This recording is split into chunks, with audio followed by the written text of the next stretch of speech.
Hola, ¿cómo están? Muy buenas noches, bienvenidas y bienvenidos a las noticias en CNN Prime, cuando estamos ya dándole la bienvenida al mes de abril, que comienza con lo siguiente. En prisión preventiva y formalizada por triple homicidio frustrado quedó la mujer que esta mañana disparó e hirió a 3 personas en el mercado Lo Valledor. Esto luego de arrebatarle el arma a un vigilante privado en medio de un control.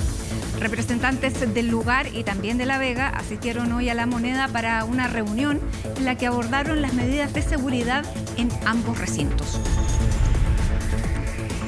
En el plano político judicial, Giorgio Jackson demandó por difamación a 23 diputados de la UDI luego que lo vincularan al caso Convenios y al robo de computadores desde el Ministerio de Desarrollo Social. En el partido de Chile Vamos señalaron que la acción judicial los tiene sin cuidado y que viene solo a dificultar el diálogo entre el gobierno y el Parlamento. Y en materia económica, la actividad creció un 4,5% en el mes de febrero, superando las expectativas del mercado. De acuerdo al Banco Central, se trata del mejor registro desde mayo de 2022. En el gobierno celebraron estas cifras y anunciaron un proyecto para reactivar y apoyar al sector de la construcción. Y en temas internacionales, al menos 7 personas murieron, entre ellos un alto comandante de la Guardia Revolucionaria, en un bombardeo contra el consulado de Irán en Damasco. Desde Teherán aseguraron que van a responder con dureza a Israel, que según ellos son los principales responsables de este mortal ataque. Todo esto y mucho más porque aquí comienza CNN Prime. Bienvenidos.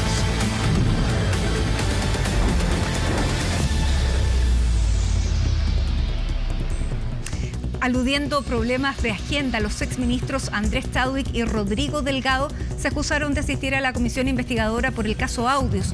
Este lunes se expuso ante la instancia el actual director general de la PDI, Eduardo Serna, quien señaló que no han tenido antecedentes de nuevos funcionarios involucrados en filtraciones de información. Vamos a ver todos los detalles en el informe de Valentina Nieto.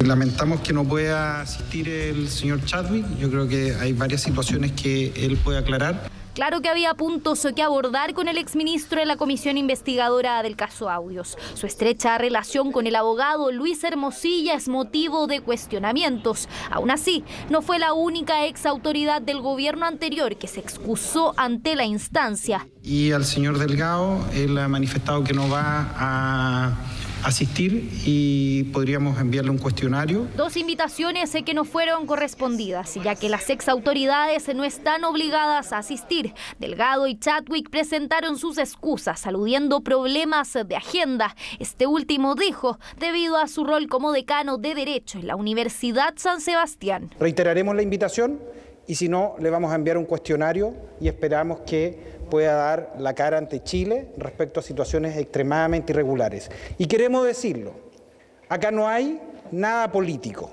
acá lo que hay son hechos concretos. Hechos que, insiste el presidente de la comisión, apuntan al primo del exmandatario. Según la segunda, Hermosilla habría reenviado a Chadwick parte de la información filtrada por Sergio Muñoz en la indagatoria de la compra-venta de la minera Dominga. Exministro Chadwick no tiene vela en este entierro, yo lo creo que lo están metiendo aquí para poder empatar políticamente, pero aquí no es un tema en que él esté metido. Él le llegó un WhatsApp, no lo pidió, no está dentro de eso. El país espera de sus exautoridades o autoridades actuales que demos la cara y que trabajemos por la transparencia, así como el levantamiento del secreto bancario, que lo hemos solicitado y lo vamos a seguir pidiendo. Comisión que busca dilucidar si las redes de Hermosilla influyeron también en la designación de Muñoz al mando de la PDI, un peso que quizás hizo lo propio en la Corte Suprema, la que reconoció opacidad en el nombramiento de jueces, pero que de todas maneras declinó asistir a esta misma instancia. Hubiera sido importante que eso se hubiera manifestado aquí, lo hubiéramos conocido, porque puede ser parte de las propuestas de las resoluciones de la comisión. Mandemos un cuestionario al Poder Judicial. Yo creo que no van a poder responder un cuestionario. Pero mientras hay quienes se rechazaron la citación, otros sí la aceptaron. Hagamos pasar al director. La presente sesión Tiene el propósito de recibir al señor Eduardo Serna Lozano. Esta vez fue el turno de la actual máxima autoridad de la PDI, quien enfrentó los cuestionamientos por el actuar de su antecesor. Reconoció que los exdirectores manejan habitualmente información de las causas, sobre todo para ordenar diligencias. Eso es un flujo de información normal dentro de los procesos que lleva la PDI. Lo que es anormal y es irregular, y todos saben por qué, es salir de esta línea de información. Bueno, esperemos que así sea, que esto haya sido una excepción y por lo tanto aquí lo que se requiere más allá de eso es que operen las instituciones llamadas a que se esclarezca la verdad, y en eso es la justicia. Por un par de personas que cometieron irregularidades, por un par de corruptos no se puede terminar afectando a la institución completa, porque necesitamos una PDI intachable. Actuar irregular por el que se habría instruido un sumario administrativo en la PDI, pero que fue suspendido debido a que hay una indagatoria judicial en curso por parte del Ministerio Público. Aún así, la policía continúa recabando antecedentes. He pedido información y hasta ahora no tengo ningún indicio de que haya algo anormal dentro de los flujos normales de información, dentro de los procesos investigativos. Y si a través del Ministerio Público también tomo conocimiento de algo, dispondré, pero hasta este momento no tengo información al respecto. Comisión investigadora que recibirá este miércoles al ministro Luis Cordero. El próximo 15 de abril a la Contralora subrogante Dorothy Pérez y al fiscal anticorrupción Eugenio Campos, en reemplazo del fiscal nacional.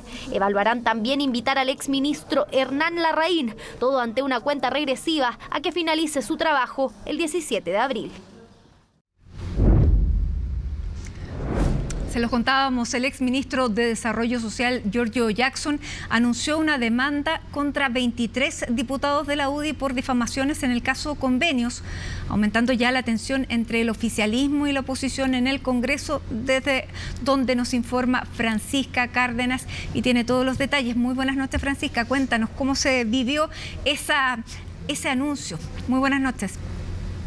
¿Qué tal, Matilde? ¿Cómo estás? Muy buenas noches. En primera instancia, cuando se supo al menos de esta demanda, que según los parlamentarios, estos 23 diputados de la UDI, se conoció a través de la prensa, que todavía no los notifican hasta esta hora de lo que ha sido esta demanda interpuesta por parte del abogado, el representante legal del exministro de Desarrollo Social, Giorgio Jackson. En primera instancia, esto generó finalmente las críticas de los parlamentarios, señalando que incluso podrían presentar una contrademanda, algo que se descartó durante la tarde, al menos que se está analizando, decían algunos, pero al menos otros parlamentarios de la misma bancada decían que eso se estaría descartando de momento. De hecho, era una idea en un principio, pero obviamente esto con el calor que dejaron dejó finalmente la presentación de esta demanda por parte del exministro de Desarrollo Social, Giorgio Jackson, que busca tres cosas, principalmente que se pidan disculpas públicas por parte de los 23 parlamentarios involucrados finalmente en estas 41 páginas de demanda interpuesta por parte del representante legal del exministro. Segundo, que se lleven los costos de lo que es este proceso judicial y de esta acción judicial. Y tercero, una indemnización que finalmente el valor se evaluaría en un futuro. Esas tres cosas al menos se buscan, pero ya al menos está difícil el camino porque se vio tensionado durante esta jornada con esta demanda, y además los parlamentarios de la UDI ya han dicho que ellos no van a pedir disculpas al exministro de Desarrollo Social, Giorgio Jackson, por lo que fue finalmente vincularlo a través de una carta en julio del año 2023 a lo que es el caso Convenios y también del robo de 23 computadores en el Ministerio de Desarrollo Social. Voy a pasar a leer algo que escribió justamente el exministro Giorgio Jackson en su cuenta de X, señalando que es una lástima, dice él, tener que llegar a instancias judiciales, pero si queremos tener una mejor convivencia democrática es bueno afirmar que no todo vale. Hace 8 meses parlamentarios UDI firmaron una carta difamándome, por supuesto sin prueba alguna. Reitero estar disponible a desistirme de esta demanda respecto de quienes ofrezcan genuinas disculpas públicas. Escuchemos entonces justamente qué fue lo que dijeron durante esta jornada los diputados de la UDI. Ahora que ya no está de ministro, ya no está en la arena política, no está en la noticia y tenía que buscar a lo mejor algo para volver a aparecer en la noticia. Y buscó una demanda contra 23 diputados, yo incluido, digamos, bueno, y tendrá que acreditar los perjuicios. Él demanda por daño moral la verdad es que el daño moral tiene que demandárselo al presidente, porque fue el presidente el que le causó su cesantía al pedirle la renuncia a su cargo de ministro. ¿Ustedes van a pedir disculpas? No tenemos por qué pedir disculpas, digamos, la carta ya está y los hechos están claros, digamos. La verdad es que tendremos que defendernos en el juicio y nos vamos a defender. Nosotros estamos diciendo que es demasiada la coincidencia y como Cámara Fiscalizadora tenemos que alertar a la ciudadanía. 4 días antes del robo de los computadores, Ángel Valencia dice que va a citar a Giorgio Jackson a declarar. 4 días después se pierde la caja fuerte y los computadores. Un famoso humorista chileno diría sospechosa la cuestión, ¿cierto? Nosotros estamos alertando sobre lo sospechoso de estos hechos.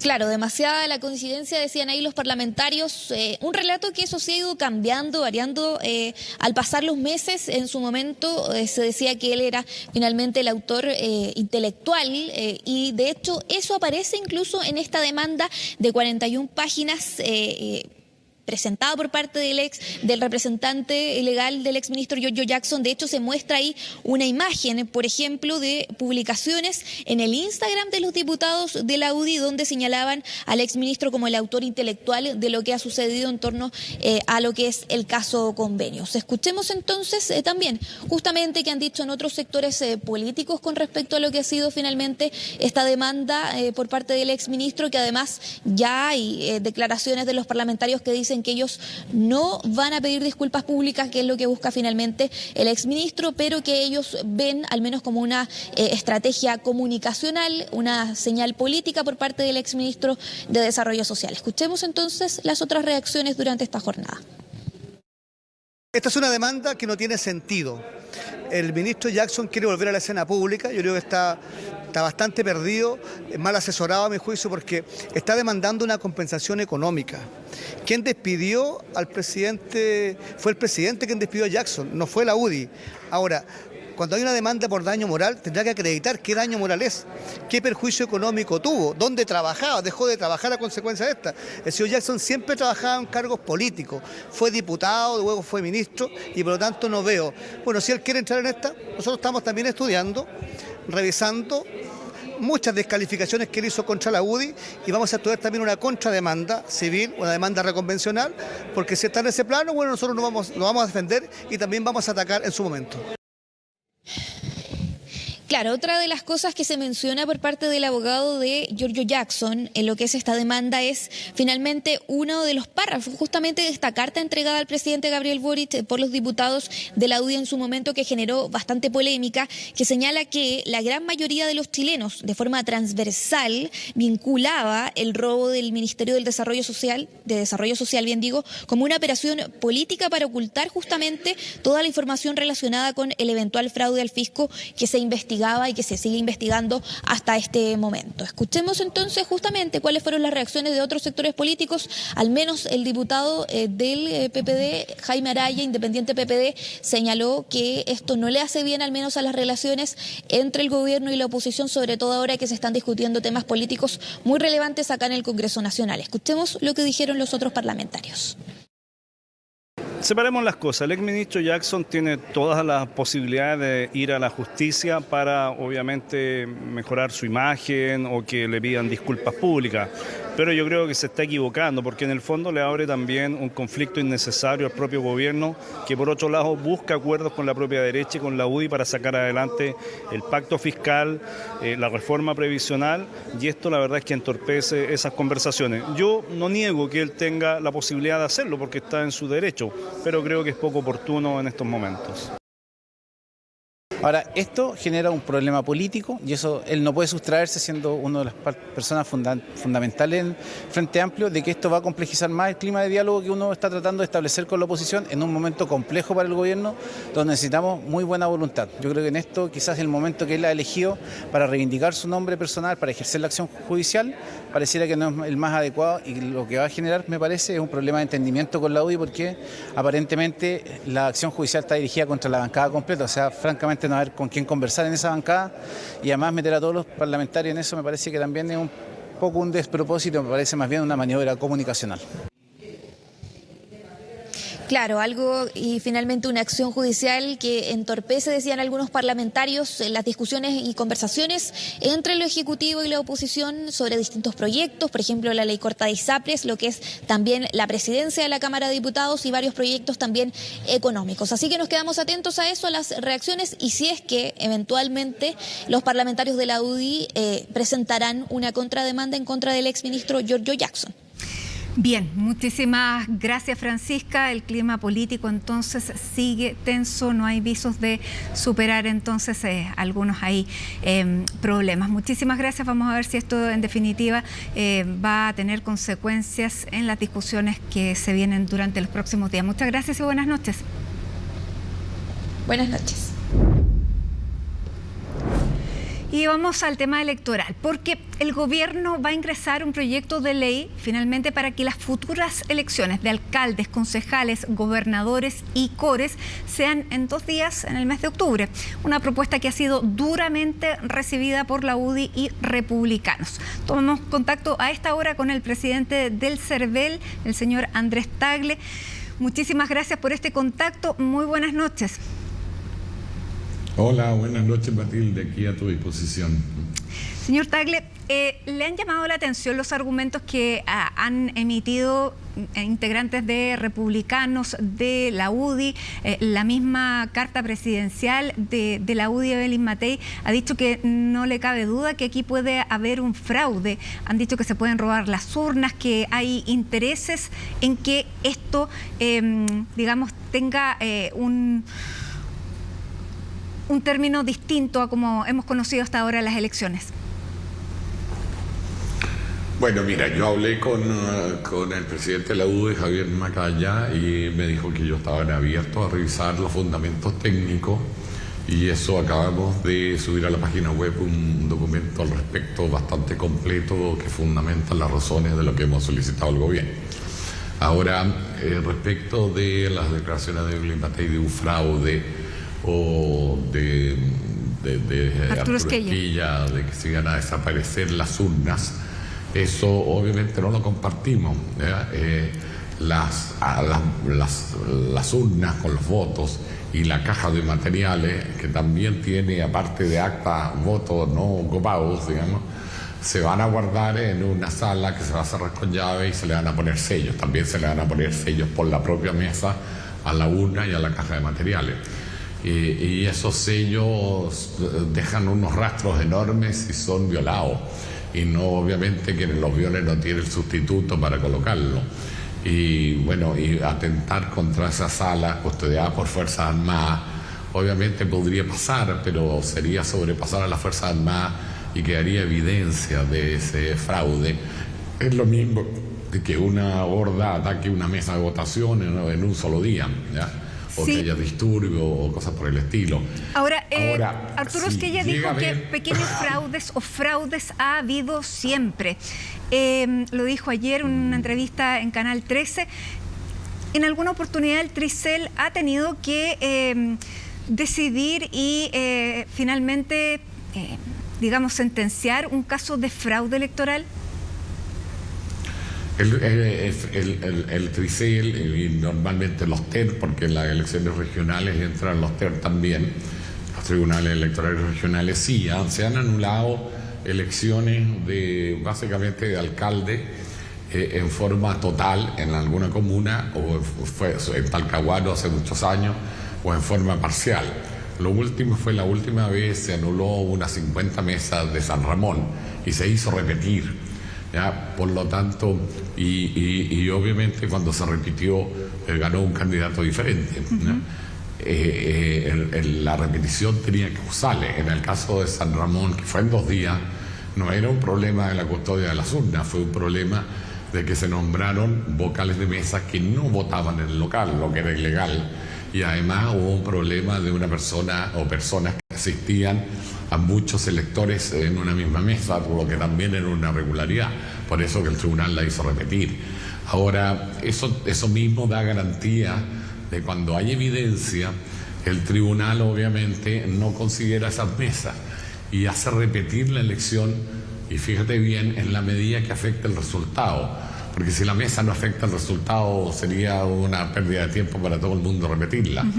Entonces, el tribunales funcionan en Chile y cuando se acusa de fraudes, bueno, hay que denunciarlo a los tribunales, y aquí hablan de fraudes que nunca se han denunciado, ¿ya?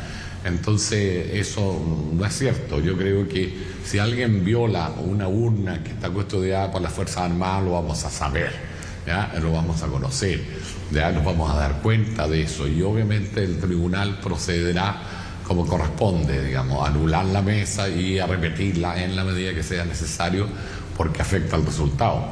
Ahora, Arturo Esquella, Andrés, muchas garantías. Lo que dijo también Arturo Esquella es que le generaba curiosidad esta excesiva proactividad que tenía el CERVEL en cambiar las reglas del juego, en cambiar el sistema antes de una elección. Yo le quiero preguntar, más que de la excesiva proactividad, yo le quiero preguntar, ¿por qué no lo plantearon antes, cuando sabíamos que íbamos a tener esta elección con esta cantidad de candidatos? En definitiva, son 4 elecciones con voto obligatorio. Sí, pero es que primero se puso las 4 elecciones, pero el voto era voluntario. Después se agregó, incluso primero eran 3 elecciones, porque se elegía solo los gobernadores y los coles se hacían con diputados. Después se juntaron las 4, se fue haciendo de a poco. Después se hizo la norma, la ley de georreferenciación, que subió la cantidad de electores por mesa. Pero desde la última elección hasta ahora no ha cambiado nada. Bueno, pero si lo planteamos, nosotros lo planteamos en enero al gobierno. Ah, lo plantearon en enero al gobierno. ¿Y qué pasó ahí, Andrés? En enero Andrés? nos reunimos con el gobierno. Bueno, le mandamos el proyecto, luego vino este feriado legislativo de todo el mes de febrero, trabajaron algunos técnicos de las Express y esto estaba en elaboración y se filtró, ¿ya? Ahora, por eso que tuvimos que salir rápidamente a dar las explicaciones.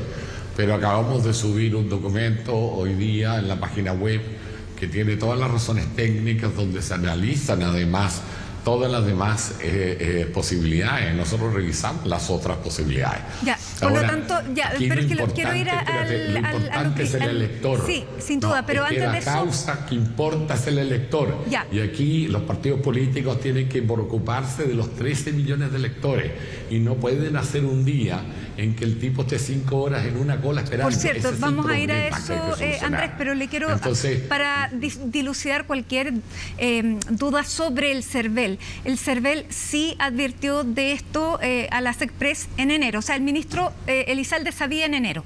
Sí. Nos reunimos el Consejo Directivo con el ministro el 19 de enero de este año. Y hasta ahora, hasta las últimas 2 semanas en que se hizo público, no pasó nada. No, se ha estado trabajando, yo he tenido reuniones con la subsecretaria Macarena Lobo, y se está elaborando un proyecto de ley y haciendo las justificaciones, y ellos han comprometido que van a entrar al Parlamento esta semana. La semana anterior, acuérdate que era distrital, no tenía sentido apurarse ahí y se usó para trabajar. Ya, explicado todo eso. Yo fui a reuniones en La Moneda con la ministra Macarena Lobo. Explicado todo eso, ¿cuáles son entonces las razones que tiene el CERVEL, para que todo el mundo las conozca y les quede claro, por las que se están pidiendo 2 días para esta elección? Mira, porque el voto obligatorio duplicó la cantidad de electores para votar. Entonces, nosotros hemos tenido elecciones con 4 votos, pero con 6 millones de electores. Ahora podemos tener 3, como 13. Se vio el año pasado. Y 13 millones es el doble. Si tú calculas 5 minutos por elector en la Cámara Secreta, y teniendo 2 cámaras secretas, la mesa puede recibir un elector cada 2 minutos y medio, ¿ya? Y tampoco se soluciona con una tercera cámara secreta, porque ahí el cuello de botella se arma en la mesa preparando los electores. Entonces, nosotros hemos dicho, esto va a durar 14 horas, o sea, va a partir a las 9 en términos efectivos de la mesa, algunas un poquitito antes, otras un poquitito después, y cerraríamos a las 23 horas, si es que hay votantes a esa hora disponibles para votar. Es muy probable que los votantes se retiren, digamos, y a las horas peak hayan unas colas enormes y unas molestias muy grandes de los votantes, que tienen la obligatoriedad, pero no las facilidades, etcétera. Entonces, no resiste una mesa con las normas legales que tenemos de 400 electores por mesa, que es una norma legal, y con un cierre a las 18 horas, que también es una norma legal, nosotros no podemos modificar ninguna de las dos cosas, ya no resiste, son hasta las 11 o 12 de la noche votando, si es que la gente se mama unas colas de 5 horas, que es probable que no lo haga y que haya serias protestas sobre el proceso, que el CERVEL no está dispuesto a aceptar. Por eso ha pedido que este problema se tiene que solucionar de alguna manera, digamos. Por lo tanto, en estas condiciones el CERVEL no garantiza una elección con las facilidades que hemos conocido siempre y con resultados que efectivamente den cuenta de lo que ha ocurrido con la votación. Mira, no garantizamos una elección fluida como han sido todas las anteriores. Y estas enormes demoras pueden ser una causal que en el futuro el Tribunal Calificador de Elecciones evalúe y declare nula la elección y la haga repetir. Claro. Ahora, desde los partidos que están criticando esta elección en 2 días, plantean que la solución podría ser doblar el número de mesas. Usted ha dicho que eso no depende del CERVEL, sino que necesita una reforma vía legal, como también lo necesita la votación en 2 días. Por lo tanto, ¿por qué no pedir un número doble de locales en vez de 2 días de votación? Porque no están. Porque simplemente no están, ¿no? Nosotros hemos calculado que es un poquito menos que el doble. Tenemos más o menos en la última elección, tuvimos como 2.914 locales de votación, 3.100 aproximadamente, y necesitaríamos 5.400, son como 2.027 para ser exacto, locales adicionales, y esos locales adicionales no están, y además hay un crecimiento de 25.000 mesas, entonces tú tienes que organizar una elección con mucho más vocales de mesa, conseguir delegados de locales de las juntas electorales que no tienen experiencia probablemente, conseguir personal del CERVEL que hay que contratar para eso, personal para los mismos delegados, y además están las Fuerzas Armadas que no pueden custodiar. Pero lo más importante es que los locales no están. Incrementar más o menos se necesita un 65% mesas y locales de votación no están disponibles. No es llegar y decir, bueno, cualquier cosa es un local. Tiene que cumplir ciertas condiciones de desplazamiento, de acceso, de servicio higiénico, tiene que tener cierto mobiliario, si no lo tiene que poner la municipalidad de su presupuesto, etcétera. Entonces, no es llegar y decir, además las Fuerzas Armadas son las que son. Las Fuerzas Armadas no se van a duplicar para la elección. Claro, van a ser las mismas distribuidas con menos gente en los locales.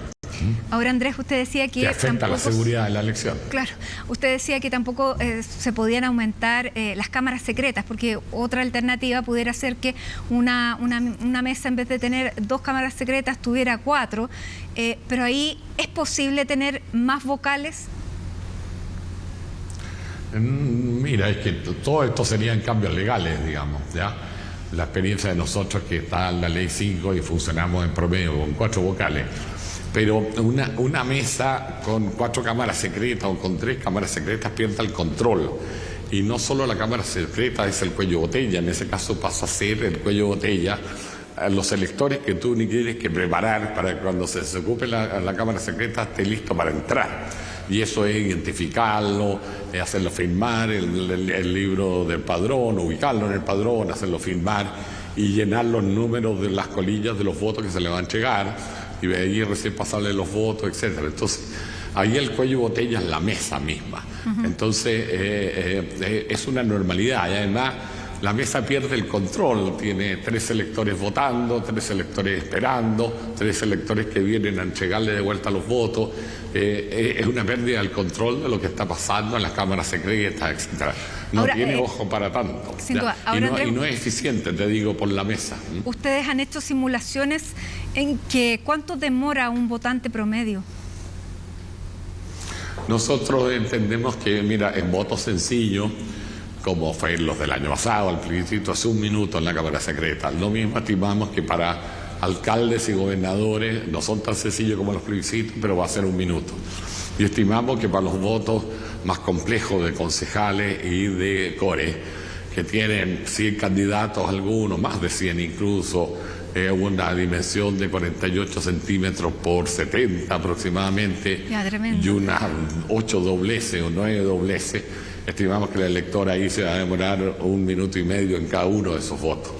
Todo esto si sabe por quién votar y encontrarlo entre los 100. Si además se pone a elegir al candidato ahí mismo en la Cámara Secreta, se puede demorar muchísimo más, digamos. Claro, sin Por duda. eso que nosotros queremos tomar las precauciones de 2 días, y 2 días nos da un margen. Y es muy importante explicar a los electores que él tiene que ir uno de los 2 días, ¿no? Por lo tanto, esto es mucho más fácil para el elector, que es lo principal que nos debería preocupar, ¿no? Que es la persona que está obligada. Entonces el elector puede elegirse el sábado y el domingo, y eso es una gran ventaja para los electores, que pueden tener que trabajar un día y el otro no, o que pueden tener un panorama, digamos, fuera de su lugar habitual de residencia, etcétera, ¿ya? Claro, puede Entonces optar. es Ahora, muy conveniente para el elector. eso también iría unido con que no fueran declarados los días de elección feriados obligatorios. Bueno, nosotros hemos pedido al gobierno que en general ojalá se liberen estas restricciones de que tienen los días de la elección. A nosotros nos gustaría que el elector enfrentara un día normal después del acto de sufragar, que pueda ir a un cine, a un teatro, a un restaurante, a comer, etcétera, y que no se encuentren las cosas cerradas. E incluso yo diría, le hemos solicitado también que revise la posibilidad de derogar la ley seca. Ahora, claro, ese es un punto que para muchos puede resultar bien interesante. Lo otro, usted, Andrés, ¿cuándo debiéramos tener el cambio legal para poder ir cumpliendo con el calendario? Porque ya el 10 de abril se cierra el plazo para inscribirse para las primarias. Se van cumpliendo las etapas. ¿Cuándo es necesario tener esta ley? No, mira, las primarias pueden hacerse paralelamente porque no tienen el efecto de voto obligatorio y no sabemos cuántas van a ser. Lo vamos a saber en unas semanas más, digamos, ¿ya? Cuántas van a ser los partidos y qué es lo que hay involucrado ahí en términos logísticos, ¿ya? Es muy variable. Ahora, la elección definitiva tiene una inscripción de candidato el 29 de julio. Nosotros creemos que debería esta ley estar tramitada hasta en junio, a más tardar, ¿ya? Un mes antes más o menos de la inscripción de candidatos. Ahora, nosotros esperamos que esta ley entre esta semana al Parlamento, que venga con urgencia y se pueda comenzar a discutir ya mañana, digamos, en las comisiones del Parlamento. Entiendo que entraría al Senado primero. Finalmente, Andrés, ¿usted cree que con esta discusión se ha puesto en duda el trabajo del CERVEL y la calidad con la que se realizan las elecciones en Chile? No, yo creo que eso no está en duda y esos son los ejemplos. Creo que estas suspicacias de que puede haber fraude o suspicacias de que va a haber problemas, que se van a robar urnas, no dejan de ser más que suspicacias. Yo no he visto reclamos de fraudes importantes y generalizados a lo largo del país. Son cosas muy puntuales en ciertas comunas y que el sistema es capaz de revisarlas y de corregirlas. O sea, los mecanismos de control siempre han funcionado y son muchos y muy variados. Mira, hay cosas obvias. Hoy día las mesas son alfabéticas en un local. Entonces vota más o menos la misma cantidad de gente por mesa y más o menos los resultados son muy parecidos. Es porque es un asunto estadístico. Por apellido los votos no te van a cambiar mucho. Entonces, si una mesa se dispara, los partidos políticos tienen todo el derecho de que si encuentran un resultado normal, ir a solicitarle al tribunal que la escrute. Es muy normal que el tribunal haga escrutinios de mesas que tienen resultados que pueden ser anormales o que la piden los diferentes candidatos o partidos, especialmente cuando hay resultados estrechos. Y en resultados estrechos yo he visto escrutar 60 mesas, se hacen público y se hace con todos los partidos y los apoderados de los candidatos. Entonces el sistema funciona muy bien. Y lo último, el tema de la georreferenciación. Durante la última elección hubo críticas porque personas no quedaban cerca, sino que quedaban, de acuerdo a lo que ellos planteaban, bastante más lejos de lo que estaban antes. ¿Va a modificarse la georreferenciación que tuvimos en la última? No, es que ya lo hicimos. No, en la última no hubo crítica, hubo crítica en la de mayo del año pasado.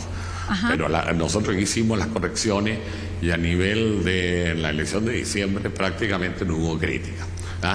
Ahora, siempre hay una crítica de personas que tienen los locales desactualizados.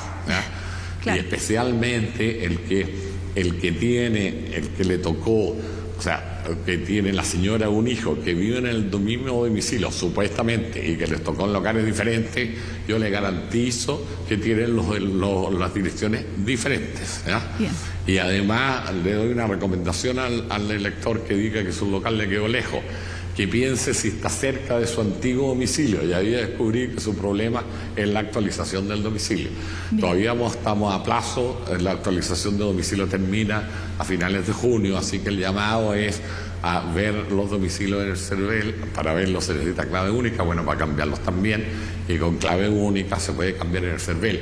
Incluso está la opción de la georreferenciación ahí mismo. Claro. La persona puede mover el puntito rojo, ¿no es cierto?, hasta donde está perfectamente su domicilio.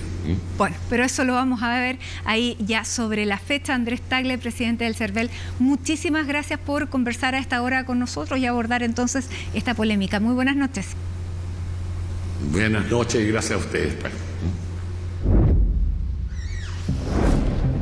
Y vamos al tema del día. En la primera jornada de las nuevas medidas de seguridad en Lovalledor, una mujer de 54 años hirió a 3 personas luego de sustraerle un arma a un guardia privado, a un vigilante privado. Un incidente por el que fue formalizada por homicidio frustrado, entre otros delitos. María Luisa Carrión preparó el informe de lo que ocurrió en uno de los principales mercados mayoristas del país.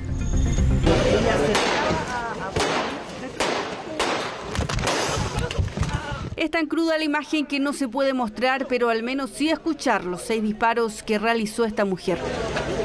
Es una locura porque estábamos viendo nosotros el procedimiento que detenían a una persona. El vigilante nuestro la estaba reduciendo para entregarse a la carabinero, que estaba el furgón inmediatamente ahí con la puerta abierta para subirla. En ese forcejeo ella tiene un actuar terrible, que le toma el arma y dispara hacia atrás. Y en ese disparar, Bruno recibe esquirlas de uno de los impactos. En total, 3 personas resultaron heridas. Un camarógrafo recibió una bala en el abdomen y un funcionario de seguridad terminó con una fractura en su fémur.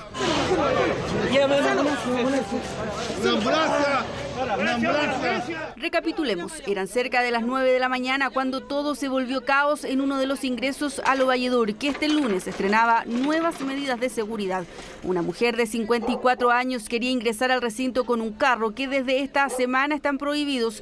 Se resiste además al control e intimida a un guardia privado con un elemento punzante y luego quita un revólver calibre 38 a otro funcionario del recinto. De la revisión de las imágenes queda claramente establecida que la mujer saca el arma con la finalidad de dispararle a la persona con la que tuvo el problema previamente, por lo tanto se trata de un homicidio frustrado. Se está trabajando con el OS9, también con la BOCAR, se verificó el sitio del suceso, se levantaron eventualmente algún tipo de manchas pardo-rojizas que podrían corresponder a sangre, también se levantó el arma en el cual se logró determinar que hubo 6 disparos. Lo que ocurrió en uno de los mercados más grandes del país y que día a día recibe a miles de personas fue repudiado por todos.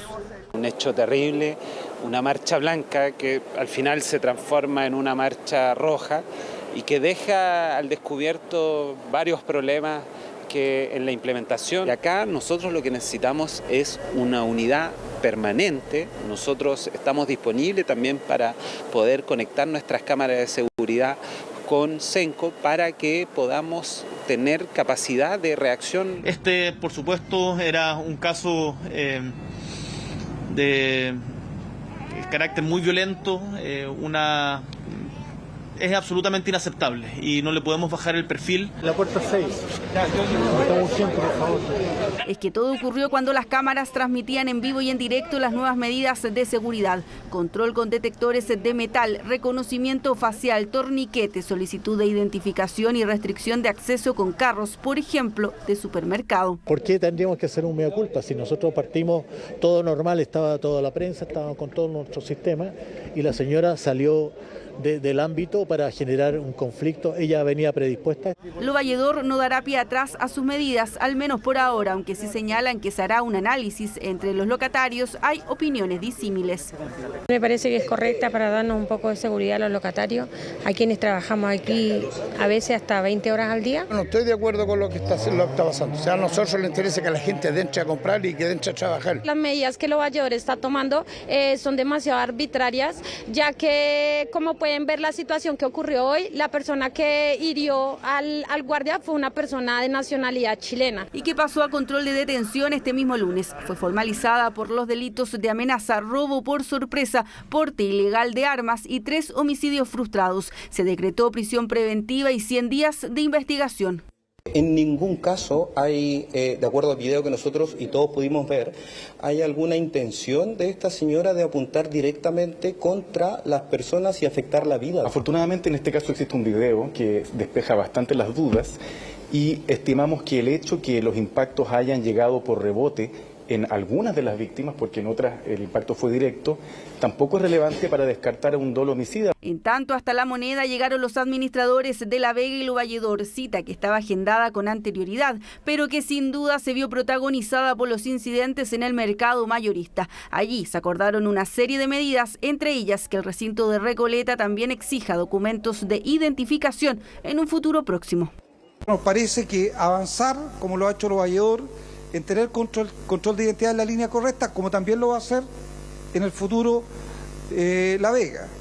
Hemos acordado en ese contexto poder ir precisando en el trabajo conjunto lo que implica un documento de identidad válido para el Estado chileno, tanto para chilenos como para extranjeros. Se realizará un seguimiento de estas medidas de aquí al 15 de mayo, todo con el fin de que estos episodios no vuelvan a suceder. Bueno, y en materia económica sorprendió el IMASEC del mes de febrero. Fuera de toda proyección, el crecimiento del segundo mes del año fue de un 4,5%, una cifra mayor a las previsiones del mercado. Este indicador es el más significativo desde mayo de 2022, cuando el crecimiento fue de un 5,1%. Francisca Suárez tiene el informe. La actividad económica chilena aumentó un sorprendente 4,5%. No solo es una cifra mayor a la que se esperaba en todo el mercado, también es el mejor rendimiento desde mayo de 2022. Uno que celebró el dato fue el gobierno, que aprovechó de enviar un mensaje a quienes los han apuntado por un sobreoptimismo. Los datos que estamos conociendo hoy día muestran que en el pasado hemos sido realistas respecto de las proyecciones y así lo pretendemos seguir haciendo hacia adelante. El Ministerio de Hacienda, como ustedes saben, tenía una proyección de 2,5% para el 2024. Eso se situaba en un extremo de la distribución de las proyecciones. Hoy día todas las proyecciones están moviendo en esa dirección. Y como dándole la razón al jefe de las finanzas públicas, la mayoría de las instituciones financieras corrigieron al alza sus proyecciones de crecimiento para todo este 2024. Marzo, a diferencia de enero y febrero, va a tener menos días hábiles. Entonces eso va a hacer que la actividad crezca menos en términos anuales. Pero de todas formas ya tenemos un buen envión. Nosotros ahora en Visa Inversiones ajustamos nuestras proyecciones de crecimiento y ahora estamos esperando una cifra cercana a 3%, digamos. A pesar de que estimamos que el avance en los próximos meses será más moderado, esta cifra nos lleva a corregir al alza nuestra estimación de crecimiento anual para la economía en 2024, hasta un rango entre 2,5% y 3%. Es importante de todas maneras aterrizar esta cifra. El día hábil extra por ser este año bisiesto ayudó en parte a esta sorpresa. El Banco Central publicó precisamente el mismo día jueves una minuta donde hace un análisis respecto a cuáles son los efectos de, por ejemplo, año bisiesto y también días hábiles adicionales que hay en un mes. y recogía un impacto que es al menos de 1%, incluso podría ser más, digamos. Por lo tanto, yo diría que en términos generales es una buena cifra, la economía sigue recuperándose, pero ojo, ¿no es cierto?, el potencial de la economía chilena es 2%. Algo importante a destacar es que todas las actividades contribuyeron al crecimiento en el segundo mes del año. Lideró minería, seguida de servicios y otros bienes. Para aprovechar este impulso, sin embargo, desde el sector privado hacen hincapié en seguir impulsando la inversión. Con esta cifra de IMASEC, las perspectivas de crecer al menos un 2% se corroboran, pero sin duda acá lo que hay que hacer es ver políticas y medidas que permitan incentivar la inversión. La inversión sigue caída, cayó el año pasado, las perspectivas para este año son similares. Según los economistas, esto debería marcar de aquí en adelante una tendencia para el resto del año y también le daría al Banco Central una mayor flexibilidad en su decisión sobre el recorte de tasas de interés que se conocerá este martes, donde las proyecciones apuntan a un recorte menor que en enero y que sería de 75 puntos base. El grave hecho ocurrido esta mañana en Lo Valledor dejó más de una interrogante. ¿Qué fue lo que falló en las medidas de seguridad? ¿Cómo un vigilante privado perdió tan fácilmente su arma de fuego? Diversas autoridades y expertos abordaron la realidad de los guardias y puntualmente lo que sucedió en el mercado mayorista con los vigilantes privados. Los detalles en el informe de Macarena Román.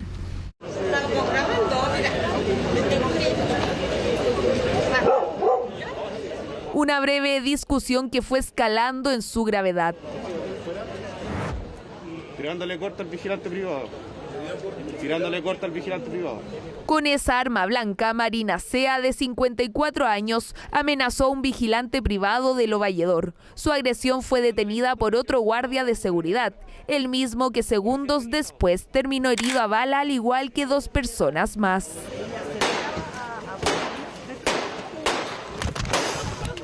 Segundos de terror que experimentaron los heridos y quienes día a día trabajan en Lo Valledor. En más de 50 años de existencia, dicen, son 4 los hechos graves que se han concretado en el recinto, pero hay situaciones de peligro a diario. Por eso mantienen distintos mecanismos de seguridad. Tenemos un sistema de seguridad que tiene 3 pilares. Las cámaras, son 340 cámaras que hay habilitadas dentro del mercado. Nuestra seguridad preventiva, que son los guardias que ustedes ven de rojo, y nuestros vigilantes privados que usan armas efectivamente y también están motorizados porque este es un recinto demasiado grande. Lo Valledor es uno de los centros de distribución y acopio de alimentos más importantes de nuestro país. Tiene el permiso para contar con vigilantes privados, es decir, personas especializadas que portan armas de fuego.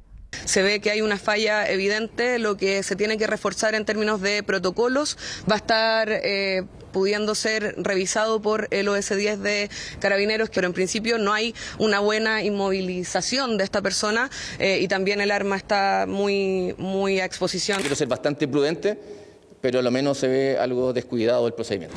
Análisis que es compartido por expertos. Los vigilantes privados son preparados para actuar en distintas situaciones. De hecho, deben contar, entre otras cosas, con una experiencia de 2 años de estudio, aprobar un curso de 100 horas, no tener antecedentes penales y pasar un examen ante la autoridad fiscalizadora. Tienen una credencial que los autoriza a ser vigilantes privados, portar armas solamente en el ejercicio de sus funciones. Ellos no pueden llevarse su arma a su casa o en el traslado hacia alguna situación. Un hecho que ocurre a menos de 3 semanas desde que se promulgó la Ley de Seguridad Privada, que busca regular a miles de guardias y vigilantes privados. El reglamento cuenta con un plazo de 1 año para establecerse, pero desde el gobierno prometen tenerlo en 3 meses. Además, vamos a avanzar en la profesionalización y especialización no solamente de los guardias de seguridad, sino que también los vigilantes armados para nivelar hacia arriba el estándar de la seguridad privada. Es una buena oportunidad,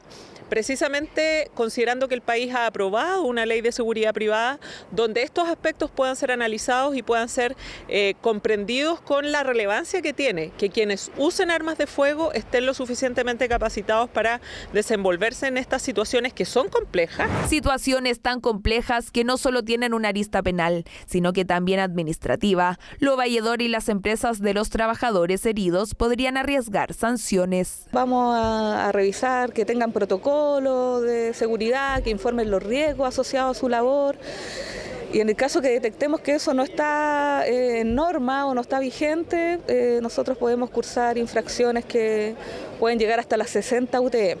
El gobierno anunció una querella contra la mujer protagonista del hecho y contra quienes resulten responsables. Todo considerando que la seguridad de los funcionarios es fundamental y más si se toma en cuenta que superan por casi 4 veces la dotación total de carabineros en ejercicio. La batalla por liderar la Cámara de Diputados se agudiza a 2 semanas de que se lleve a cabo la votación en la sala. Chile Vamos se acerca a un acuerdo con partidos de centro, mientras que en el oficialismo no descartan que el PDG asuma la testera para no perder el control de la corporación. Los detalles junto a Belén Saldías. Aunque faltan 14 días para que se elija quién presidirá la Cámara de Diputadas y Diputados, Chile Vamos recorre los pasillos del Congreso para tener todas las conversaciones posibles con otros partidos, no solo de la derecha, sino que también con el centro, con un solo objetivo. ¿Están los votos o no están los votos? ¿Para la presidencia de la Cámara? Yo siempre voto libremente. Lo único que puedo decirte es que yo siempre resulto ser el voto libremente. La derecha busca cerrar un acuerdo propio que les permita obtener los 78 votos necesarios para quedarse con la testera de la corporación. Así desbancar al pacto oficialista más la DC, que encabeza la Cámara actualmente y que podría dar la presidencia al Partido Comunista. Hoy en día lejos están cumpliendo las condiciones para que haya una oposición a este gobierno más amplia, no necesariamente de derecha, también pueden ser de centro, gente de izquierda que no se siente conforme. Yo creo que eso nos puede dar quizás los votos. Los votos están para alcanzar un acuerdo que permita que la Cámara apruebe leyes importantes y creemos que el Partido Comunista en la testera no contribuye a eso. Es por esta razón que Chile Vamos conversa con los partidos del centro más cercanos, aquellos que son más afines a ellos. Incluso ya tienen el nombre de una postulante a la presidencia, la diputada demócrata Joana Pérez. Sin embargo, el Partido Republicano ha puesto reparos a su candidatura. Creo que la gente quiere ver propuestas, quiere ver soluciones a su problemática. Todos han querido conversar más allá de cómo se viene, cómo va a votar demócratas, pero es algo que tenemos que resolver esta semana con nuestra bancada. Hay distintos gustos y preferencias de distintos parlamentarios por distintos eventuales candidatos, pero ahora tenemos un nombre, definitivamente, que es la diputada Pérez, y ese nombre la bancada en su plenitud lo va a apoyar porque nosotros queremos y nuestro objetivo es que el Partido Comunista no logre la presidencia. Con esto la posibilidad de retener el control de la Cámara se complica para el oficialismo, y es que además mientras este sector insiste en que el PC es la carta para este cuarto periodo de presidencia, otros se abren a que sea el PDG que esté al frente, así la presidencia no quedaría en manos de la oposición. Existe un acuerdo establecido que indica que nuestra bancada debe presidir y nosotros esperamos que eso se cumpla. Lo fundamental acá es mantener las conversaciones, los diálogos con las distintas bancadas, queda tiempo aún. Es obvio que se tiene que honrar y se tiene que cumplir la palabra del cuarto periodo como partido de la gente, la presidencia.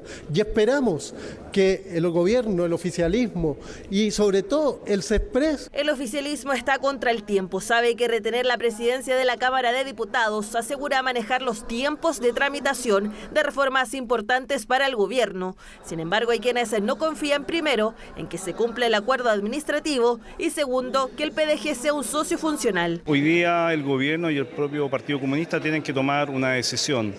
Está en sus manos mantener la presidencia de esta Cámara y para eso van a tener que llegar a un acuerdo con el PDG. El resto de los partidos que suscribimos el acuerdo lo vamos a mantener, la bancada de la Democracia Cristiana va a mantener ese acuerdo, si corresponde votar por alguien del PC lo vamos a hacer. La posición nuestra es que o nos salvamos juntos o nos hundimos juntos. Esto significa que vamos a cumplir el pacto y vamos a votar por el nombre que proponga el Partido Comunista. No aceptamos ningún tipo de veto, nosotros no estamos en la lógica del mal menor, queremos hacer una democracia de calidad. Las negociaciones serán fundamentales por estos días, todo con miras al próximo 15 de abril, momento en el que se definirá quién presidirá por al menos 8 meses más la Cámara de Diputados. La actual ministra del Interior, Carolina Toá, es la mejor posicionada en el oficialismo para una carrera presidencial. Ese fue el planteamiento de la presidenta y senadora del Partido Socialista, Paulina Bodanovich. La dirigente hizo este planteamiento aquí en Tolerancia Cero, pese a que la ministra del Interior no es una militante de su partido. Los detalles y las reacciones con Colomba Eichholz. En tan solo un mes pasó de ser la peor evaluada en el gabinete a una fuerte alza en su aprobación según la encuesta CADEM. La ministra del Interior, Carolina Toá, sumó 14 puntos porcentuales en el sondeo de febrero respecto al mismo estudio consultivo realizado en enero, posicionándola como eventual carta presidencial en el socialismo democrático. Así lo cree la presidenta del Partido Socialista, Paulina Bodanovich. En Tolerancia Cero, la senadora PS expuso sus argumentos. ¿Usted la perfila como una posible presidencial? Absolutamente. Pese a que Toá no es de sus filas, Bodanovich plantea una eventual carrera presidencial de la ministra del Interior, quien encabeza vocerías y reuniones por seguridad, materia que a juicio de la ciudadanía se mantiene como el principal problema a resolver por el gobierno, según los resultados de la última encuesta Pulso Ciudadano. Carolina Toá es una mujer fuerte. Ella puede con todo eso y más. Y de eso da cuenta una encuesta que salió hoy día, Signos, que tiene el 13% de los votos o de la intención de voto presidencial de nuestro sector, la candidata que tiene el mejor posicionamiento hoy día.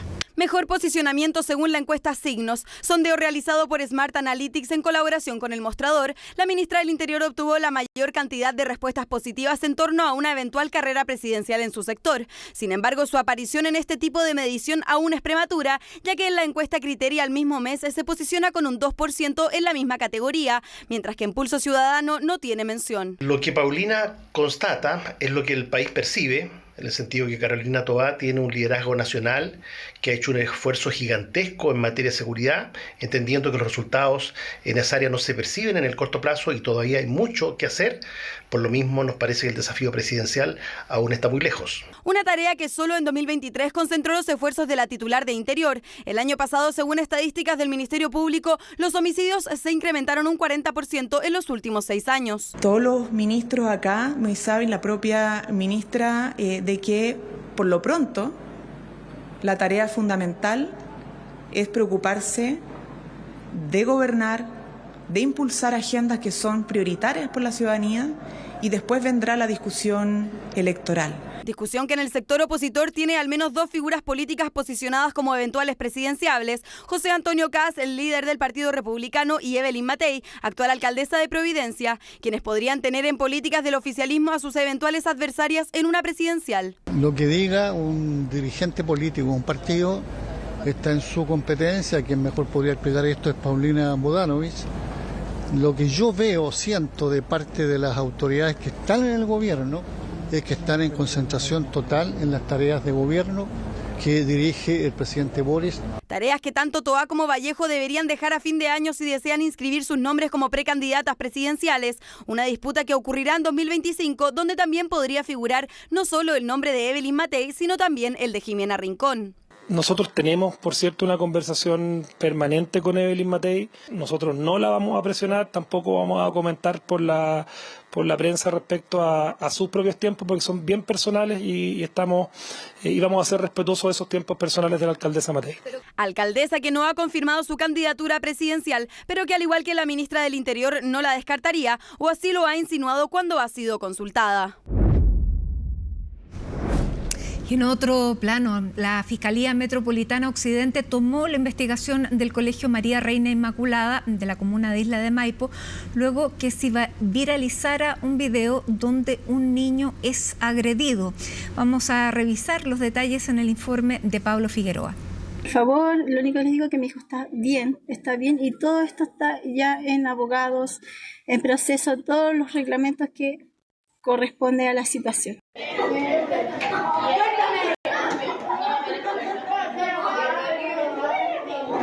Son y serán por ahora las únicas declaraciones públicas de la madre del niño que aparece en un video en el suelo mientras es golpeado por un compañero de clases. Imágenes que impactaron. El padre solo había declarado en los medios y ahora contestó la familia pidiendo un poco de tranquilidad para una situación que los ha sobrepasado. El rápido actuar de nuestra OPD municipal ha permitido que hoy, desde los tribunales de familia de Talagante, emanaran medidas de protección y medidas cautelares en ambos casos, para ambos menores, ya que estamos ante un caso de vulneración de derechos. Han transcurrido días del video viralizado que habría ocurrido en el Colegio María Reina Inmaculada de la comuna de Isla de Maipo, que está siendo investigado desde el 28 de marzo por la Fiscalía Metropolitana Occidente, hermetismo, sin declaraciones desde el establecimiento, en un relato incompleto y con 2 tareas prioritarias: apoyar psicológicamente al menor, y ahora se suma la labor de ver de qué manera contener a una familia asediada por un hecho doloroso de su vida privada que tiene millones de reproducciones en Internet. Ese es uno de los obstáculos principales, como los videos, los virales quedan en las redes sociales. Por lo tanto, esto puede implicar que en cualquier momento, pese a que ya ha ocurrido incluso un buen acompañamiento de este niño, sí, las plataformas podrían aparecer nuevamente, podría aparecer este video, podría refiltrarse y esto va a significar una revictimización. Pero para el caso del bullying psicológico, del maltrato psicológico, las consecuencias en términos de temporalidad a veces son incuantificables porque podrían estar presentes toda la vida. Consecuencias aversivas, sí, u otro tipo de consecuencias. En 2023 el colegio cuenta con 4 denuncias en la Superintendencia de Educación, una relacionada a procesos de admisión y otras 3 a situaciones de convivencia. Este año, apenas con un mes de clases, ya cuenta con la correspondiente del video. El acoso escolar o bullying es una grave afectación a la salud mental de los niños, niñas y adolescentes. Los establecimientos educacionales, por indicaciones de la Superintendencia de Educación, deben contar con protocolos que estén incorporados en los reglamentos internos. Se han dictado desde los tribunales de familia una serie de medidas que van en torno a la protección de estos derechos que hemos pedido desde el primer momento. Estamos en contacto con el establecimiento y también hemos tomado contacto con ambas familias ofreciéndole toda nuestra red de protección. Agitados días para un lugar que busca evitar la estigmatización de un colegio de una comuna de cerca de 30.000 habitantes y en donde hay entre ellas una familia que busca algo de tranquilidad al ver un hecho doloroso y privado que fue visto por millones de personas en redes sociales. Bueno, y en este primer día del mes de abril comenzó la Operación Renta 2024, proceso anual para la devolución de impuestos o pago. Beneficios en educación y créditos hipotecarios contempla también la declaración. ¿Quiénes pueden acceder? Natalia Muñoz nos cuenta los detalles. ¿Sabía que hoy día empieza la Operación Renta? ¿Sabían que hoy día empieza la Operación Renta? No. Sí sabía. Sí, perfecto. Sobre todo en el sistema también, así que no hay problema. Algunos estaban enterados, otros no. Pero el primer día de abril comienza para nosotros los contribuyentes un clásico de todos los años, la Operación Renta. Y como si fuera un esperado evento, en su primer día la página del Servicio de Impuestos Internos registró una lista de espera de al menos 20 minutos. Es que si la declaración se realiza antes del 8 de abril, la primera devolución de renta será depositada el 26 de este mismo mes. Revisen que estén todos los ingresos que obtuvieron durante el año 2023. En el caso de las personas, padres y madres con hijos en edad preescolar, básica o media, que utilizan el crédito por gasto en educación, es muy importante también que verifiquen la renta conjunta. Es que la declaración de renta no solo es un deber cívico, sino también una oportunidad para acceder a diversos beneficios tributarios. Los beneficios que hay para las personas naturales son bastante reducidos, pero los hay. Crédito por gasto en educación. Bueno, ¿cuáles son todos los requisitos? ¿En qué consiste? Si tengo dudas sobre los dividendos hipotecarios, van a aparecer acá, quiénes tienen derecho, quiénes no. Esto no es automático, lo tiene que solicitar la persona. Dentro de los beneficios está el crédito por gastos en educación. Por cada hijo estudiando se puede acceder a una rebaja de los impuestos a pagar de casi 128.000 pesos. Eso sí, la suma anual de las rentas totales del padre y de la madre no puede ser superior a 792 UF, es decir, 23 millones aproximados. Sí, yo también hago uso de ese beneficio. Ah, perfecto. ¿Cuál ha recibido? El de la escolaridad. Normalmente en la página de Servicio de Impuestos Internos sale lo que uno tiene que pagar de impuestos o si le devuelven. Eso no estoy muy interiorizado, sí. Ahora que me dice usted, sí. Es importante informarse. Por ejemplo, para incentivar la compra de viviendas existe un beneficio. Este permite rebajar la renta bruta imponible anual, los intereses pagados por créditos con garantía hipotecaria con un tope de 8 UTA, en pesos casi 5 millones. Existe hoy día en la página del servicio muchos asistentes de cálculo que les va a permitir a la gente verificar si la propuesta tiene la información completa o no. los créditos hipotecarios. También hay un beneficio de descontar del lugar complementario los intereses pagados por crédito hipotecario. Otro beneficio que también se puede declarar es el relativo evidentemente a los DFL2, las personas que tengan hasta 2 departamentos o inmuebles DFL2 de no más de 140 metros cuadrados, las rentas de arriendo que obtienen respecto de esas propiedades quedan exentas de impuestos. Además, existe un incentivo tributario de ahorro e inversión, reliquidación de ingresos, enajenación de acciones, derechos sociales y bienes raíces. La principal recomendación es averiguar y no apresurarse en aceptar la propuesta de declaración de la renta. No hagan su declaración el primer día o los primeros 2 días, porque todavía esta información está sujeta a sufrir muchas variaciones y muchos cambios. Por lo tanto, a partir del día 3 o 4 recién es recomendable comenzar a hacer la declaración anual de impuesto a la renta. 4,7 millones de declaraciones se esperan recibir este año, de los cuales 2/3 son personas naturales. Ante dudas, existen más de 150 puntos de atención presencial, asistencia telefónica y videollamadas para personas con impedimento para desplazarse. Un proceso que termina a finales de abril, pero que los últimos pagos se extenderán hasta el 28 de mayo.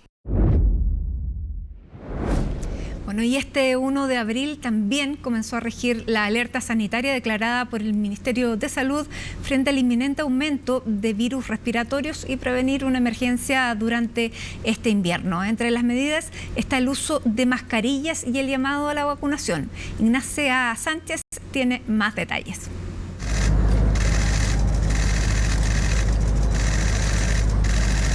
Reforzar el llamado a la vacunación. Ese fue el objetivo del presidente Gabriel Boric hoy inaugurando un nuevo punto de inoculación instalado en la Plaza de la Constitución frente a la Moneda. Hoy día nos estamos anticipando y estamos cuidando a nuestros compatriotas, a niños y niñas, a las personas mayores, a quienes padecen enfermedades crónicas frente a las enfermedades respiratorias que tienen una mayor circulación durante estos meses del año. Les pedimos que tomen ventaja de que nos estamos preparando para el invierno y que concurran oportunamente a inmunizarse.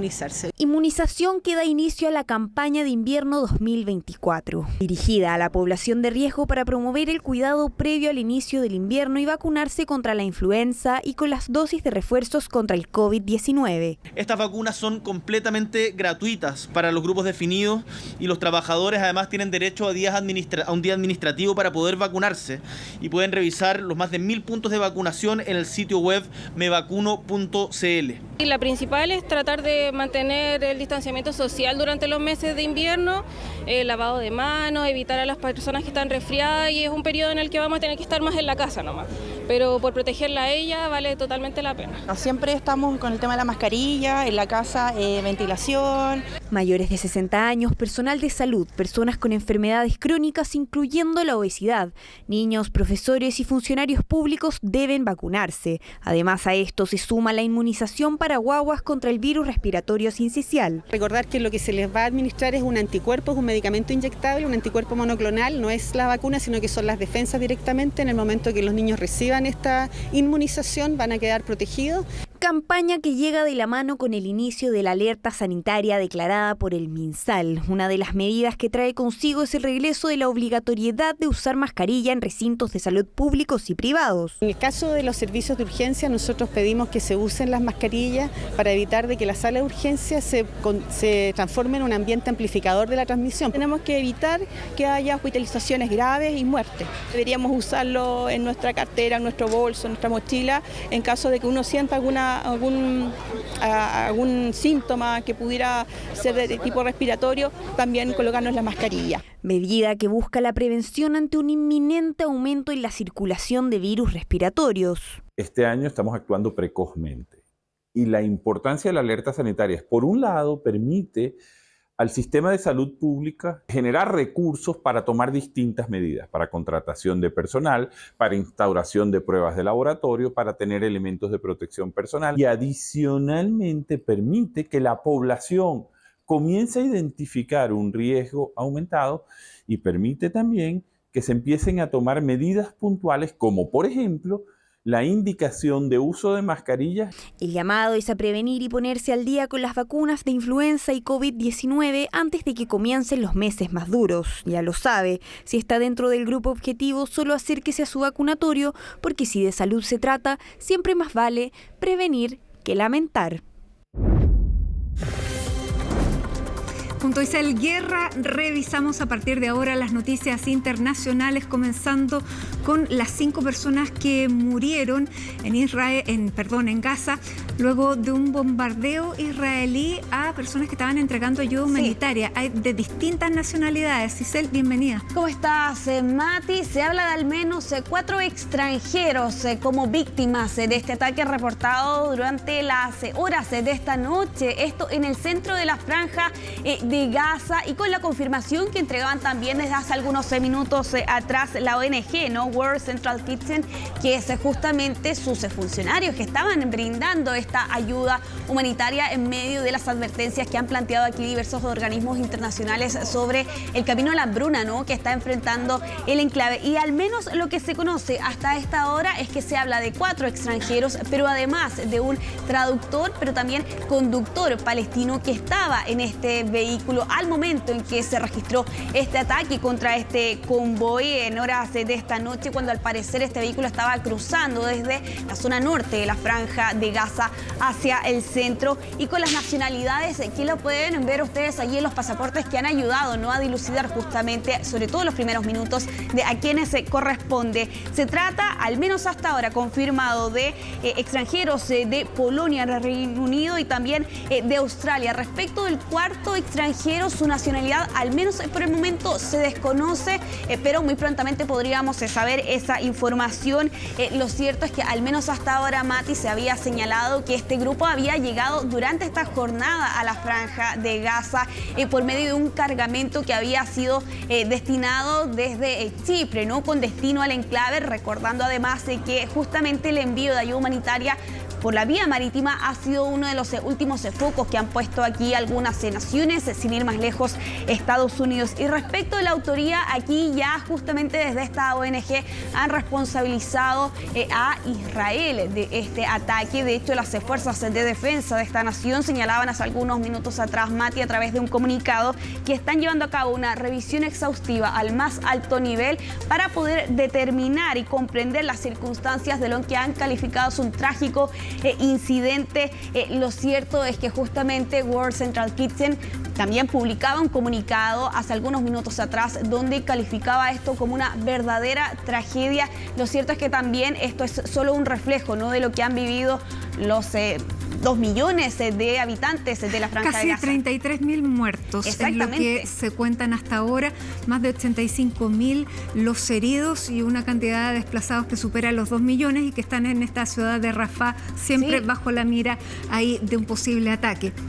Ahora, también Benjamín Netanyahu está comenzando ya a sentir la presión interna, porque hay muchos israelíes que no están de acuerdo con la forma en que se está llevando esta guerra, y también están cobrando lo que prometió desde un principio, que volvieran los rehenes, cosa que hasta ahora no ha sucedido en su totalidad. Claro, manifestaciones que habíamos visto en estos últimos 2 días, sin ir más lejos, en Jerusalén. Allí miles de personas se congregaban en los exteriores del Parlamento israelí para exigir la renuncia de Benjamín Netanyahu, un primer ministro que por lo demás ya había enfrentado manifestaciones meses antes del inicio de este conflicto. En su momento miles de personas salieron a las calles para exigir que se retirara una controversial reforma judicial que estaba llevando a cabo y también implementando Benjamín Netanyahu, y que por estos días ve nuevamente, ¿no?, cómo manifestantes salen a las calles, primero para cuestionar cuál ha sido la forma en la que Israel ha llevado este conflicto, exigiendo su dimisión, pero sobre todo también apuntando allí a la necesidad, ¿no?, de que sean liberados estos 130 rehenes que aún permanecen bajo el cautiverio de Hamas. Lo cierto, Mati, también es que lo que ocurre durante horas de esta noche da cuenta, por un lado, de la situación que hemos visto en estos últimos 6 meses por parte de los gazatíes, pero también da cuenta de la grave situación humanitaria que enfrenta este territorio, avanzando, ¿no?, en una advertencia que han reiterado en varias oportunidades organismos internacionales, entre ellos la ONU, sobre que está en camino a la hambruna este territorio. Bueno, hoy día conocimos además imágenes tremendas de lo que ocurrió en este hospital, que fue un símbolo. 300 personas muertas se encontraron entre los escombros. Cuéntanos. Sí, así es. Estamos hablando del hospital de Al-Shifa, uno de los pocos, ¿no?, que había estado funcionando hasta cierto punto 10 apenas centros médicos de 36 en todo el territorio que estaban operando a mediana, sino básicamente al mínimo de la capacidad. Y durante esta jornada las fuerzas de defensa de Israel anunciaron su salida después de 2 semanas más bien de operaciones en este lugar, y con ello también las imágenes de cómo quedó este centro médico y con también cifras dispares, ¿no?, de víctimas fatales. Desde Israel señalaba que eliminaron a 200 terroristas, como ellos lo califican, y desde Hamás apuntaban a la muerte de 400 personas, incluidos entre ellos civiles. Todos los detalles, también las manifestaciones que se han registrado en las calles de Jerusalén, los vamos a revisar en el informe que preparó Daniela González. Oh Alá, muéstranos las maravillas de tu habilidad en ellas, oh Señor. Es la reacción de una mujer palestina ante el estado del hospital de Al-Shifa, destruido y arrasado por las fuerzas de defensa israelí.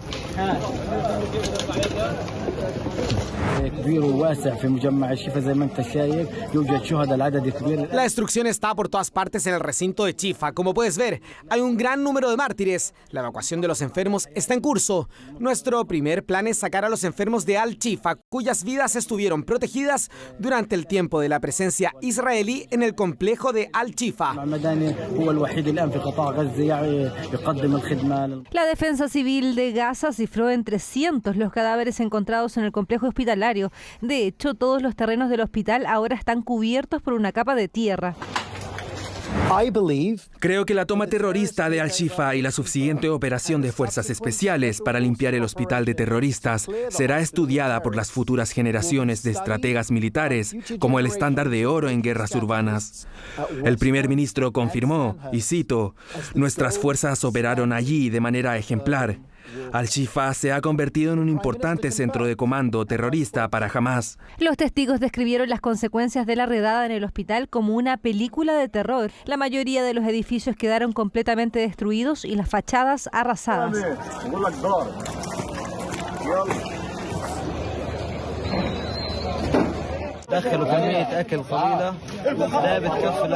Nos dejaron entrar una cantidad muy pequeña de comida que no era suficiente.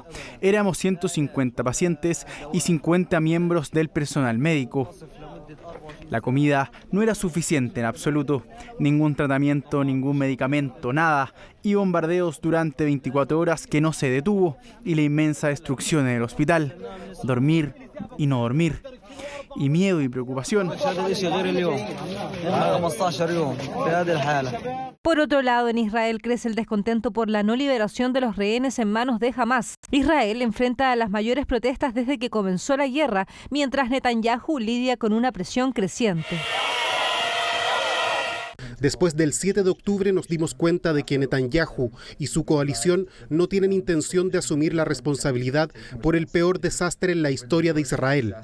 Así que salimos a las calles y formamos un movimiento joven, compuesto por jóvenes israelíes, reservistas y estudiantes, con el objetivo de reemplazar al gobierno actual por un gobierno responsable, uno que merezca al pueblo de Israel.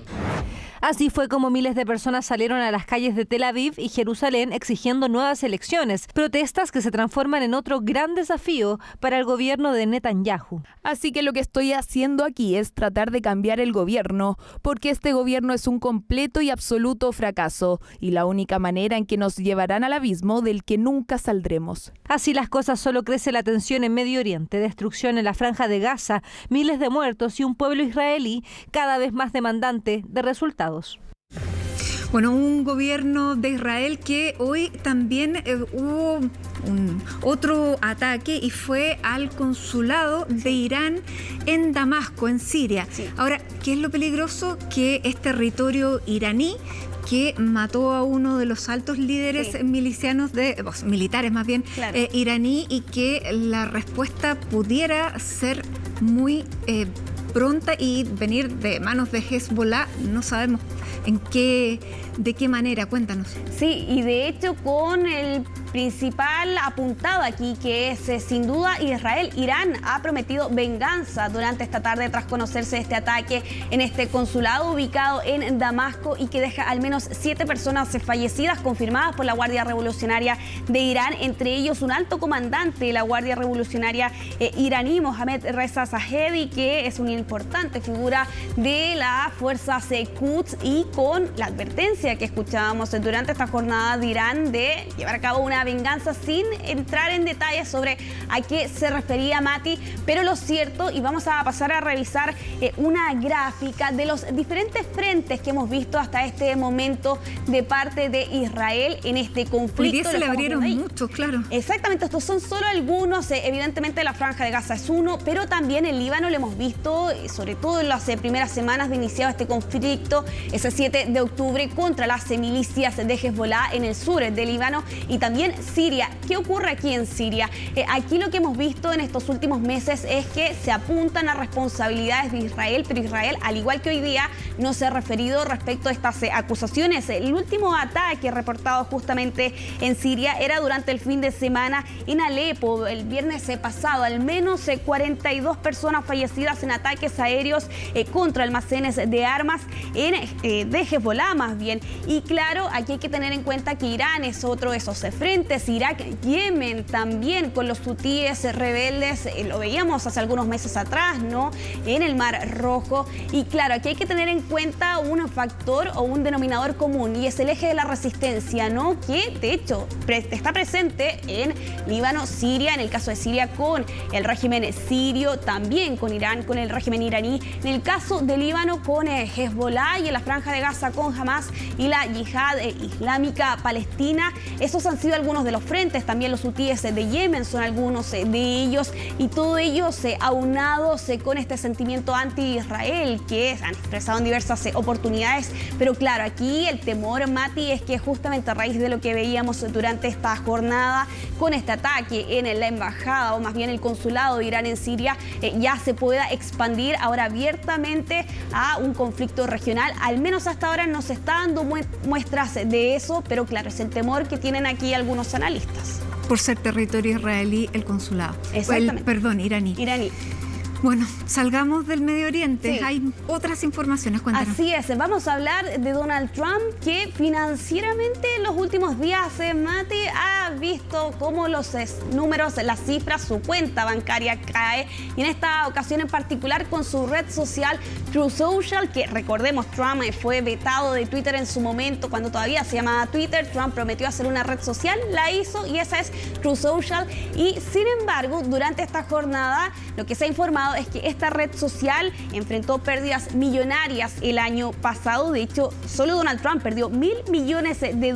Se hablan de pérdidas multimillonarias, y esa información que se da a conocer durante esta jornada propició a una caída de las acciones de Truth Social en la bolsa de valores de Nueva York, una caída de al menos el 25%, y que además esto ocurre en medio de lo que se ha conocido en las últimas semanas, ¿no? La falta de liquidez que está enfrentando Donald Trump. Sin ir más lejos, claro, en sus casos se pueden sorprender, pero ha enfrentado una serie de procesos judiciales en este último año, y eso es justamente lo que se ha conocido, sobre todo en estos últimos días. Sin ir más lejos, lo veíamos en la semana pasada. Trump vendía Biblias, por ejemplo, como una forma de recaudar más fondos para hacer frente a una campaña electoral de cara a las elecciones de noviembre, pero también para reunir los fondos necesarios para hacer frente a los honorarios legales que ha tenido que incurrir en este último año. Sin ir más lejos, se hablaba de que el 2023 gastó casi $50 millones en honorarios legales para hacer frente a estas 4 batallas judiciales que está enfrentando con cargos federales. También hemos visto otras de la organización Trump, así como también esta demanda que se había presentado en instancias civiles de Jean Carroll. Sin duda. Ahora, el Partido Republicano, sabiendo que es su candidato, tendrá que ponerlo los recursos necesarios para no dejar una campaña en estas condiciones. Claro. Pese a que muchos dicen que ya la campaña la tiene ganada. Sí, no, de todas formas, y eso lo hemos visto también en cómo ha avanzado estas primarias, pero la preocupación en este caso del equipo de Trump también está en esta demanda que yo te mencionaba anteriormente, porque se le ha dado un plazo de 10 días aproximadamente para tener que depositar 175 millones de dólares como parte de este cobro, más de 450 millones de dólares que deberá pagar en su momento Donald Trump. Muy bien, muchísimas gracias, Isel. Vamos a revisar entonces qué es lo que sucede con Donald Trump, pero lo más importante es lo que estábamos revisando ahí humanitariamente en Medio Oriente. Nosotros a esta hora hacemos un alto en CNN Prime y al regreso vamos a estar junto a Rodrigo Herrera y todas las noticias del deporte. Ya regresamos.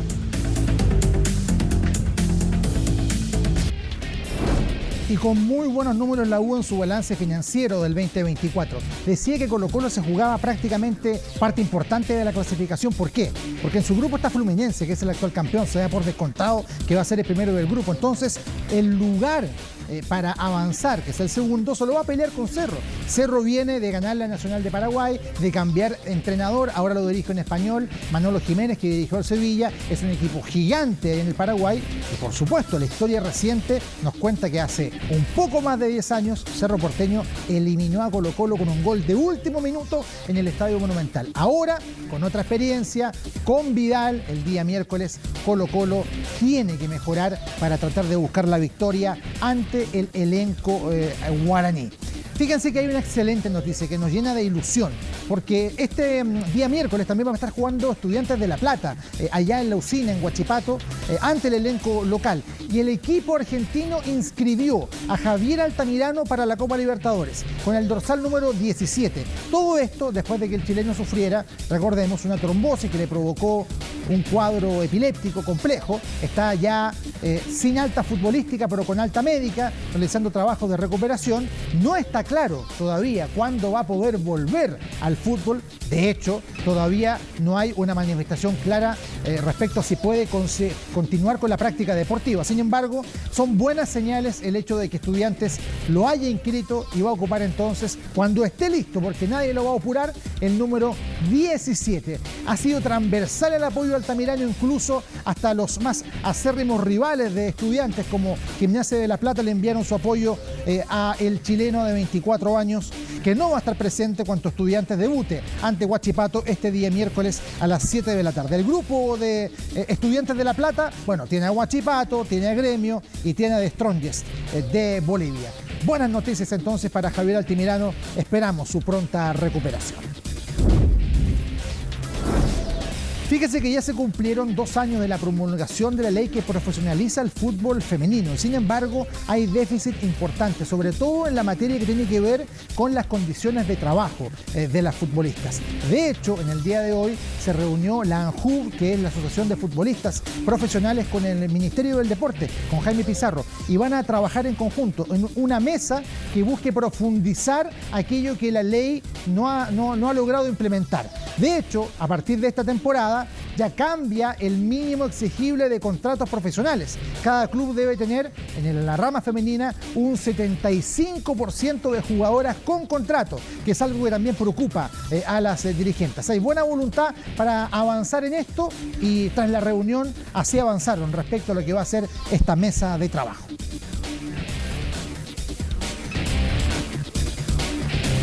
Enfrentando ya el segundo año de implementación de la ley, nos parecía importante poder abordar junto al ministro de Deporte, a la ministra de la Mujer, problemáticas que afectan directamente a las trabajadoras del fútbol, como son las condiciones de higiene y seguridad, la indumentaria, la temporalidad de los torneos, abordando una crisis de violencia que afecta a todo el fútbol. Decía importante poder abordar de manera integral estas problemáticas y solicitar concretamente que podamos tener un diálogo directo y generar una mesa de trabajo interministerial. Se van cumpliendo etapas Creo que es necesario seguir mirando cómo continuar avanzando, efectivamente en términos de los torneos, en términos de las duraciones, de las condiciones laborales, de cómo también los procesos de fiscalización han entregado información respecto al avance que ha existido en este periodo y que esperamos se siga desarrollando, se siga cumpliendo y por supuesto ir monitoreando cómo estas situaciones continúan este tránsito. Es necesario desde la perspectiva deportiva, pero también de ir permitiendo que se exprese con la mayor claridad el desarrollo del fútbol profesional femenino. No hay que tener mucha visión para darse cuenta de que hay todavía mucho que crecer en el fútbol femenino, pero particularmente en la primera B, que es la segunda categoría, hay problemas serios. No puede ser que el torneo esté jugándose en 6 meses, 7 meses, 8 meses cuando mucho, y el resto, las jugadoras tienen que buscar otra alternativa laboral. Y aquello va en directa colisión con lo que se promulga en la ley, que ahora ya es un hecho, ya lleva 2 años, pero que sin embargo en detalles todavía hace de que haya una deuda profunda con el fútbol femenino de parte de los clubes. Y aprovecho este momento para enviar un caluroso saludo a Natalia Campos, arquera de la Universidad de Chile, que hoy día fue exitosamente intervenida de un tumor cerebral, va a estar un tiempo fuera de las canchas, pero por supuesto también esto es una buena luz de que pueda retomar su actividad futbolística prontamente. Ella es un símbolo de lo que representa este fútbol femenino, muchas veces los problemas, las limitaciones, los sacrificios, y por lo tanto también en ella centramos el análisis pensando en que en el futuro se pueda profesionalizar aún más la rama femenina, que tiene tanto que crecer, que llenó la otra vez un estadio para un clásico con Colo-Colo y que todavía también puede ser visto como una buena posibilidad de negocio.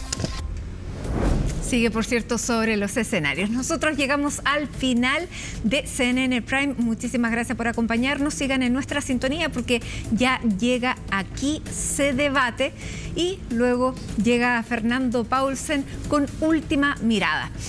Nosotros nos despedimos lunes 1 de abril, así estuvo nuestro país y el mundo. Somos CNN Chile, que tengan muy buenas noches.